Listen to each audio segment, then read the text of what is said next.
Mimi naitwa Lucy Anthony Michael, ni mkazi wa Yombo Dovya.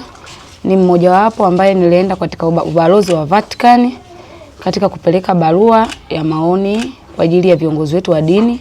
Lakini baada ya kwenda katika ubalozi wa Vatican, baada ya hapo nilianza kupokea simu za vitisho kwa watu wengine nikiwa na wafahamu na wengine siwafahamu.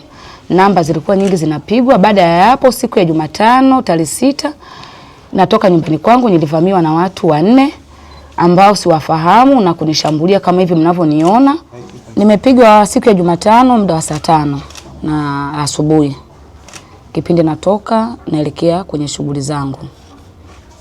Na watu ambao siojulikana na siwafahamu kama hivi mnavyoniona, kwenye mkono nimeumia, usoni kama hivi mnavyoniona, na baadhi ya sehemu mbalimbali za mwili wangu ambazo zinaletea maumivu mpaka hivi sasa.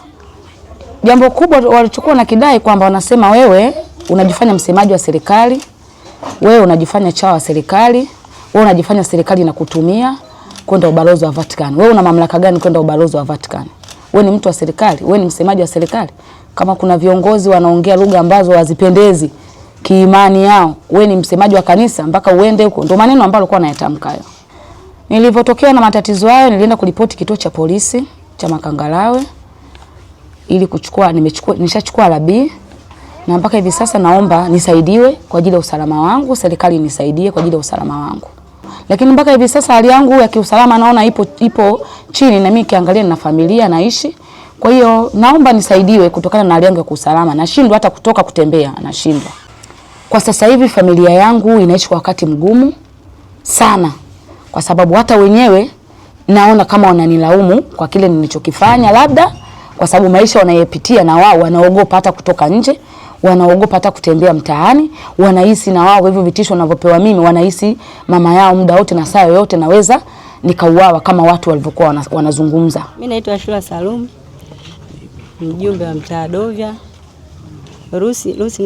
Lucy namfahamu, jirani yangu. Mimi naomba serikali ya mtaa na jeshi la polisi washirikiane kuimarisha ulinzi.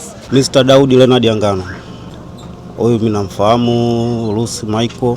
Huyu ni mwananchi wa Yombo Makangalawe. Niseme tu kwa ujumla, hakuna mwananchi aliyokuwa na mamlaka ya kuweza kumshambulia mwananchi mwenzie. Mamlaka hakuna. Kisheria serikali ya Tanzania, taratibu zote nafikiri zimepangwa kwa utaratibu na nchi inaendeshwa kwa mamlaka ya kisheria. Kwa hiyo kama ameshambuliwa kwa hili, mimi nafikiri sheria inaweza kufuata mkondo wake. Haipendezi kumshambulia mtu kwa kumpiga au kwa kitu chochote kile. Ni njema ni mtu mkamuita na mkamuuliza mkapata uhalisia, taratibu nyingine zikafuata. Serikali tusaidie. Kama kutusaidia ili swala kama limepita, sisi tunachotaka amani. Serikali tusaidie, itulinde, itupe uaminifu, na sisi tunakopita watu wanayetufanyia vitendo vya uovu, wanayetaka kutusukuma, wanayetaka kutupiga, watu wache na sisi tuwe na amani.